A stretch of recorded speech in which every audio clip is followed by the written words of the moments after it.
ये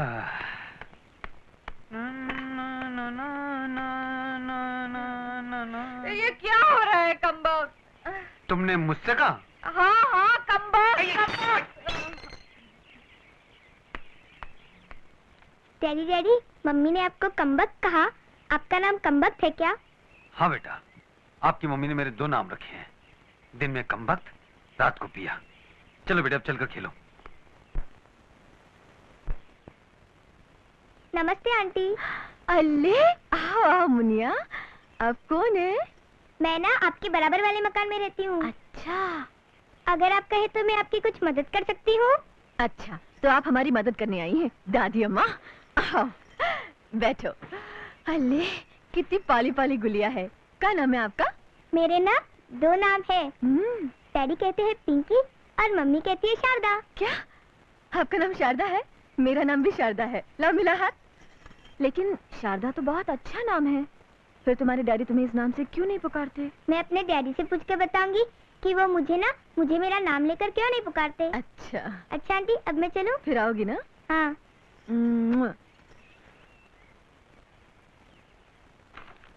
मम्मी मुझे छोटा सा डाउट है। डाउट? कैसा डाउट? तुम मुझे शारदा कह के पुकारती हो और डैडी मुझे पिंकी कह के पुकारते हैं, ऐसा क्यों मम्मी? इसलिए कि तेरे डैडी की और मेरी पसंद में पूरा पश्चिम का फर्क है। क्यों फर्क है? अरे वो तो मेरी फूटी तकदीर थी जो मुझे यहाँ तक खींच लाई, वरना मैं तो महलों में राज करती राज। ये तकदीर क्या चीज होती है मम्मी? वो चीज जो सारी दुनिया को उंगलियों पर नचाती है। वैसे कमबख्त बाप लोग भी कम नहीं होते, जहाँ जी चाहा वहाँ बेटी को ढकेल देते। लेकिन तू अपने बाप की बातों में ना आना, अपनी पसंद के लड़के का हाथ पकड़कर शादी करके चैन से रहना। अगर वो तुझसे शादी ना करे तो चक्कर मार देना। क्यों? अरे कहाँ गई? ए डैडी। अरे पिंकी बेटे, तुम तो मम्मी के पास सो रही थी ना? नहीं, मैं मम्मी के पास नहीं सोऊंगी। क्यों? मम्मी मेरी बात का जवाब तो देती नहीं है, जाने क्या क्या बोलती है। अरे मगर तुमने पूछा क्या था? मैंने पूछा मेरा नाम शारदा है और डैडी मुझे पिंकी कह के क्यों पुकारते। बोलो ना, आप मुझे शारदा कह के क्यों नहीं पुकारते? बोलो ना डैडी। मैडम आपका नाम? शारदा। कब तक मिल जाएगी मुझे एड्रेस? यही कोई 2 महीने में। क्या? ना बाबा ना, जैसे भी हो मुझे तो एड्रेस 1 हफ्ते में चाहिए। हाँ। सॉरी मैडम, आप इस शहर में नई लगती हैं, तभी शायद आपको नहीं मालूम इस दुकान के सिले हुए कपड़े पहनने के लिए शौकीन लोग महीनों ही नहीं सालों तक इंतजार कर लेते हैं, सालों तक। होगा, लेकिन मैं उन लोगों में से नहीं हूँ। लाई मेरे कपड़े वापस। क्या हुआ शारदा? कितने दिन में सीने को कह रहा है? 2 महीने में। व्हाट? नहीं सिलाने अपन को तुमसे कपड़े। Come on girls, let's go.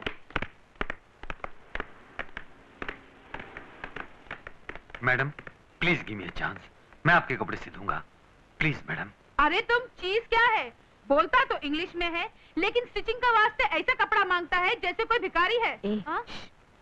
कहाँ है आपकी दुकान? वो रही। ओह गॉड, उस कबाड़ खाने को तुम दुकान कहते हैं? मैन सॉरी मैडम, आपके लिए वो कुछ भी होगी, लेकिन मेरे लिए वो दुकान है, मेरा मंदिर है। मंदिर? मुझे तो पुराने कपड़े और पुरानी मशीन की बू यहाँ तक आ रही है। छी छी छी। नहीं नहीं नहीं, चल अपन लंदन टेलर के पास चलते। चल। आप सब पढ़ी लिखी हैं, जानती ही होंगी कि पुरानी कलम से भी नई और खूबसूरत शायरी लिखी जा सकती है।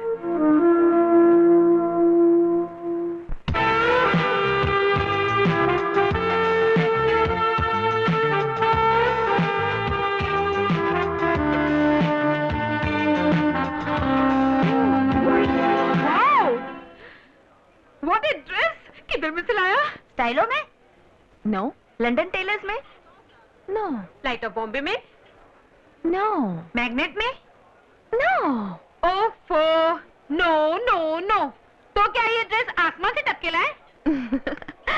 आप सब तो पढ़ी लिखी हैं, जानती होंगी कि पुरानी कलम से भी नई और खूबसूरत शायरी लिखी जा सकती है। No, I can't believe it. Mister Prakash, मेरे फ्रेंड्स को यकीन ही नहीं हो रहा है कि आप ही ने मेरा ड्रेस सिया है। इस ड्रेस की कोई कतरन वतरन है आपके पास? कतरन? कतरन, बचा हुआ कपड़ा। ओह, वो तो रहा नहीं। राहनी? राहनी क्या मतलब? मतलब ये कि एक मिनट।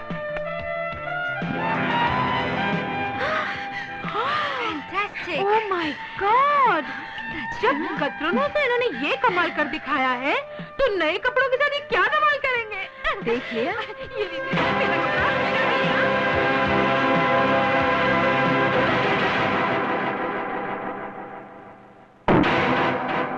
भाई साहब, जरा अपना ये पाँव हटाइए। ये कोई जूते का स्टैंड नहीं है, मेरी मशीन है, मेरी रोजी रोटी है। तुझे रोजी रोटी देने ही तो आए हैं बेटे। चल जूता सी। ये कपड़ा सीने की मशीन है, जूता सीने की नहीं। तो फिर ये सुसरी किस काम की?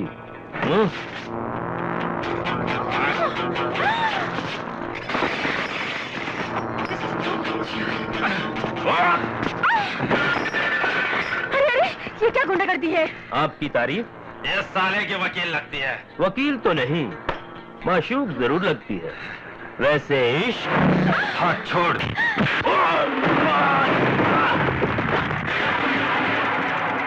जब्बू, शेरा, बिल्ला, तालिया, मार डालो इसे।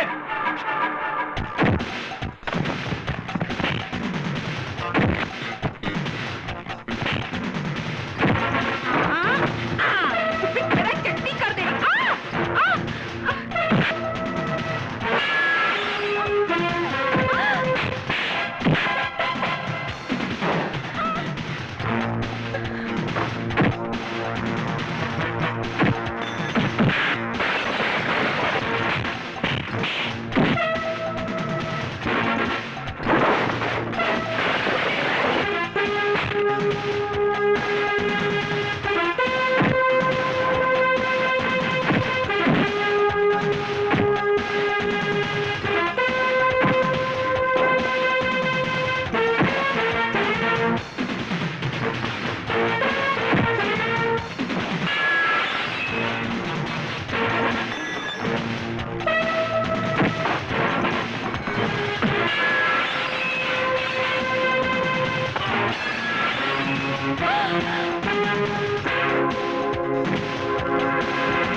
किराए के लिए चक्कर लगाते लगाते मेरी टांगें टूट गई। पैसा नहीं है, पैसा नहीं है। अरे ओ छोटू, ये सारा सामान बर्तन समेट ले, किराया वसूल हो जाएगा। मालिक, मैं आपके आगे हाथ जोड़ती हूँ, दया करो, ऐसा मत करो मालिक। क्या तुम्हारे ऊपर दया करूं? अरे क्या मैं पागल हूँ? अरे वो देखो तुम्हारा लाडला भी आ गया। किराए के लिए पैसे नहीं और टैक्सी में घूमता है। हाँ। अरे ये क्या हो गया बेटा? ये चोट कैसे लगी भैया? कुछ नहीं, यूं ही। देखिए सेठ जी, बहुत जल्द मैं आपका किराया चुका दूंगा। अरे जा जा, नंगा क्या नहाएगा और क्या निचोड़ेगा। उठा ये सामान। इस मुसीबत की घड़ी में आपने अपने छत का साया हमारे साथ बांटना चाहा। ये आपका बड़कपन है, एहसान है। लेकिन किसी का एहसान भी तभी लेना चाहिए जब उसे उतारने की खुद में ताकत हो। और मेरे जैसा इंसान जो अपनी मशीन की टूटी हुई सुई बदलने के बारे में 10 बार सोचता हो, भला किसी का एहसान कैसे उतारेगा? खास तौर से इस हाल में जब उन बदमाशों ने मेरी मशीन तोड़कर मेरे जीने का आखिरी सहारा भी छीन लिया। मशीन टूट गई तो क्या हुआ? दिल नहीं टूटना चाहिए, आत्मविश्वास नहीं खोना चाहिए। जब तक किसी के पास ये दौलत है, उसके लिए कोई भी चीज नामुमकिन नहीं।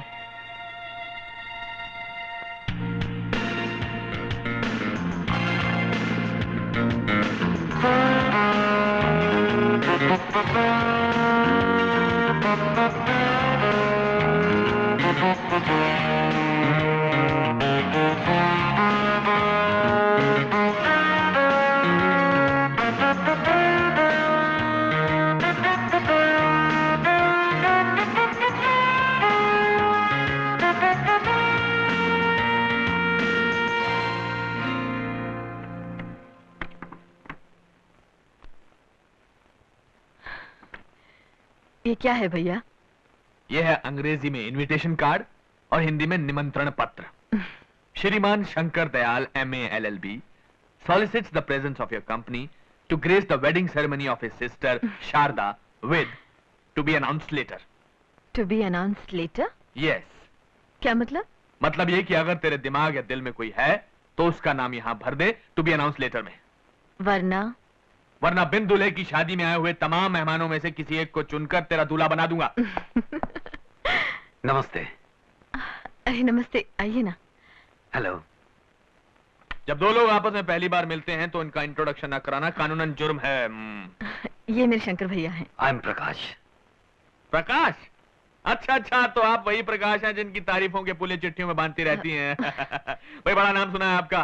सुना है कि देखते देखते आप खाकपति से लाखपति हो गए. जी, ये सब इनकी मदद और प्रेरणा से हुआ है. आपकी मदद और प्रेरणा से हुआ है. अच्छा. शादी वादी हो गई क्या? जी, घर में जवान बहन के होते हुए मैं अपनी शादी के बारे में कैसे सोच सकता हूँ? अरे मार डाला. क्या हुआ भैया? अरे अपनी बहन की शादी की बात करके कमबख्त ने मेरी दुखती रग पर हाथ रख दिया है. अब ऐसा करते हैं, तुम अपनी बहन के बारे में सोचो और मैं अपनी बहन के बारे में सोचता हूँ. सोचो तू जरा. ये ऐसे ही है. कहिए कैसे आना हुआ? वो डिजाइन के बारे में डिस्कस करना था. मैं अब स्केचेस ही कर रही थी. कल तक तैयार हो जाएंगे.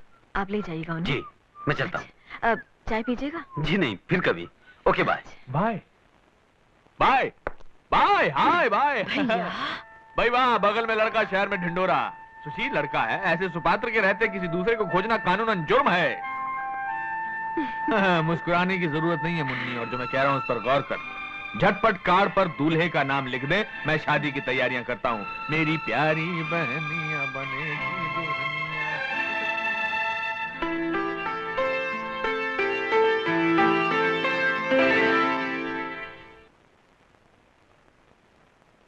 आपने मुझे बुलाया?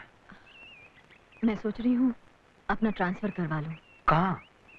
कहीं भी. लेकिन क्यों? आप तो जानते मेरे भैया पुणे में रहते हैं और पुणे यहाँ से बहुत नजदीक है. जब जी चाहे चले आते हैं और बस एक ही रट लगाए रहते हैं, शादी कर लो. अब आप ही बताइए ना, दूल्हे कहीं रास्ते में तो पड़े नहीं मिल जाते कि मैं फौरन हाँ कह दूं. शंकर भैया का सोचना गलत नहीं है. शादी तो आपको कर ही लेनी चाहिए. अच्छे लड़कों की भला आपके लिए क्या कमी हो सकती है?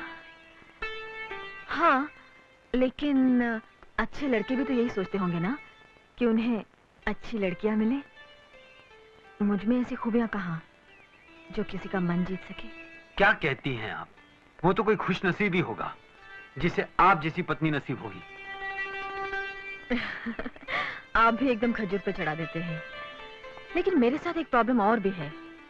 Basically I am a career conscious person. मान लीजिए मेरी शादी हो गई और मेरा ट्रांसफर हो गया, तो फिर या तो मुझे घर और पति छोड़ना पड़ेगा या फिर अपना कैरियर. ये भी तो हो सकता है कि आपका पति आपकी खातिर सब कुछ छोड़कर आपके साथ चल पड़े. मान लीजिए ऐसा कोई हो भी तो जरूरी नहीं कि वो मुझे अच्छा लगे, मुझे पसंद आए. अच्छा आप ही बताइए, जैसा मैं चाहती हूँ वैसा जीवन साथी मुझे मिलेगा? मुझे पूरा विश्वास है, जैसा आप चाहती हैं वैसा जीवन साथी आपको एक दिन जरूर मिलेगा.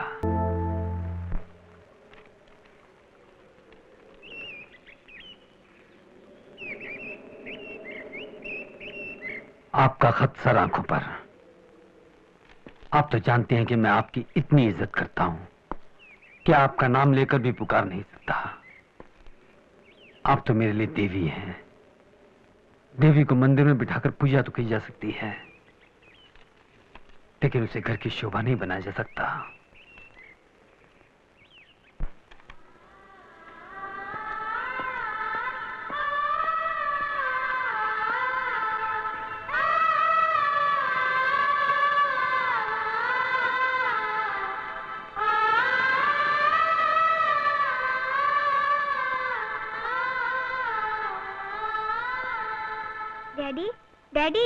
डैडी, आपने बताया नहीं. आप मुझे मेरा नाम लेके क्यों नहीं पुकारते? क्या आप अपनी टीचर को नाम लेकर पुकारती हैं? टीचर को कोई नाम लेके पुकारता है? बिल्कुल ठीक बेटे.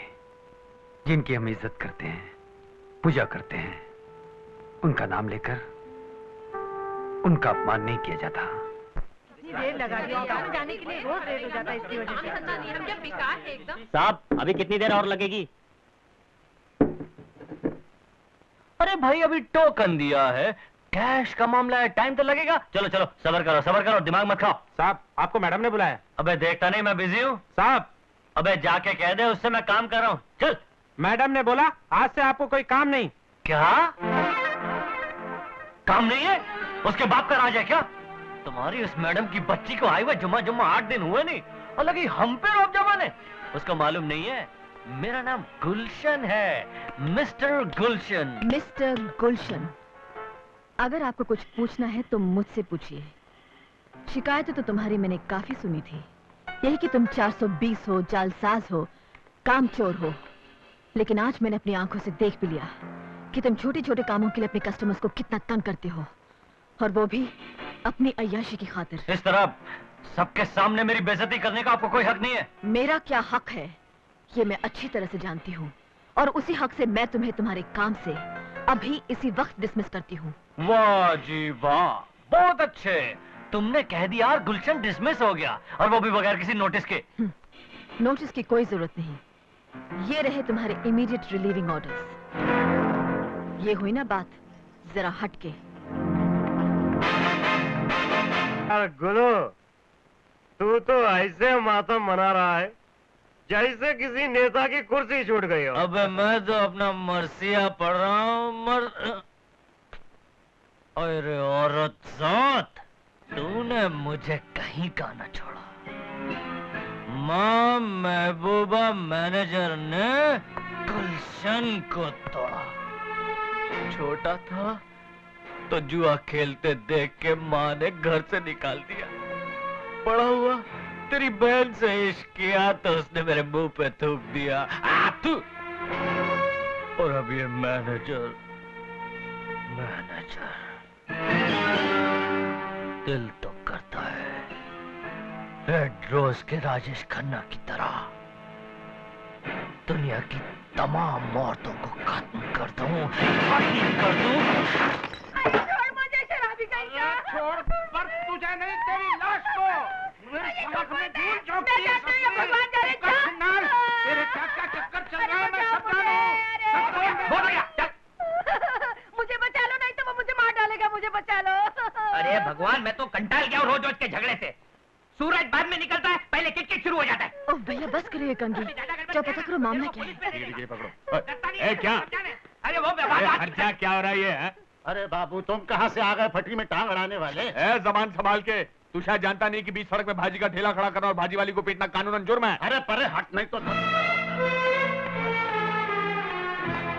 तुमने भरे बाजार में एक बेचारी औरत को मारा। तुम आदमी हो या जानवर? क्या लगता है ये तुम्हारा? मेरा घर वाला। अपनी बीवी को बेरहमी से मारना क्या अच्छी बात है? उसी की आबरू उतारना जो तुम्हारे लिए क्या क्या नहीं करती है। तुम्हारे लिए खाना पकाती है, तुम्हारे लिए बच्चे पैदा करती है, उनकी देखभाल करती है। आखिर इस बेचारी से ऐसा क्या हो गया जो तुम उसको पीटे जा रहे थे? और इस तरह पीटे जाना कानून? तुम्हारे कानून की ऐसी तैसी। पहले उस सामने के घर वाली औरत से तो पूछो। अरे ओ बेओड़ा, पहले ये बता तू, मुझे औरत कहने की तेरी हिम्मत कैसे हुई? मैं लेडी हूँ, लेडी। आइंदा तूने मुझे कभी औरत कहा तो मैं तेरी बत्ती से निकालकर हथेली पे रख दूंगी। बेशर्म कहीं का। कितने मजे से कहता है, सामने वाली औरत से पूछो। अरे साले, मैं क्या तेरी नौकर हूँ जो तू ऐसे बोलता है? चोरी और सीना चोरी। एक तो तेरी औरत मेरे सुंदर पति पर डोरे डाले और मैं चुप रह जाऊँ? अरे भाई, ये कहाँ का इंसाफ है? हाँ, ये लोग क्या बोलेंगे? ये तो मुझसे जलते हैं। लगता है आप लोग यहाँ नए आए हैं। कम से कम आप तो न्याय की बात कीजिए। आपको न्याय मिलेगा। एक तो बिना नोटिस दिए इनको यहाँ बुला लेना, और ऊपर से इनको औरत कहना, ये कहाँ का इंसाफ है? भैया आप ही बताइए मामला क्या है? देखो, सारी दुनिया को इस औरत ने 4.5 रुपए किलो के भाव में बैगन बेचे। मुझे भी इसी भाव में बैगन तोल रही थी। अचानक अंदर से मेरे पति बाहर आए। उन्हें देखते ही इसकी बातें खिल गई और ये चुड़ैल बोली, अरे साहब, ये आपका घर है, फिर तो मैं बैगन में 8 आने कम कर दूंगी। तुम ही बताओ, कोई यूं ही पैसे घटा देता है? अगर मैंने इस भाजी वाले को बता दिया कि इसकी बीवी और मेरे पति का चक्कर है, तो मैंने क्या कोई जुर्म कर दिया? ना, ये जुर्म नहीं है, लेकिन अपने पति का भाव 8 आना लगाना ये कानूनन जुर्म है। ओ तारीनी, इसका मतलब है बात में कुछ दम है हो? क्योंकि 4.5 रुपया किलो का जो रिंगड़ा है उसमें इसने 8 आना कम क्यों किया है? पूछो पूछो, इसी से पूछो। क्या मैं क्या बात है? मैं बड़ी मुसीबत में फंस गई थी। बनिए का बहुत सारा कर्जा सर पे चढ़ गया था। उसने धमकी दी, अगर जल्दी पैसे नहीं लौटाए तो मेरे बर्तन भांडे उठा के सब बाहर फेंक देगा। ऐसी घड़ी में सामने वाले साहब ने भगवान बन के मेरी मदद की, इसी वास्ते ये सब। तमाम बयानों से ये साबित होता है कि जो असली मुजरिम है वो खुद को कमरे में बंद किए बैठा है और ये कानूनन जुर्म है। अरे ओ प्रकाश भाई, ओ भाई साहब जरा बाहर आओ ने, नहीं तो ये वेंगण वाला केस अदालत तक पहुंच जाएगा।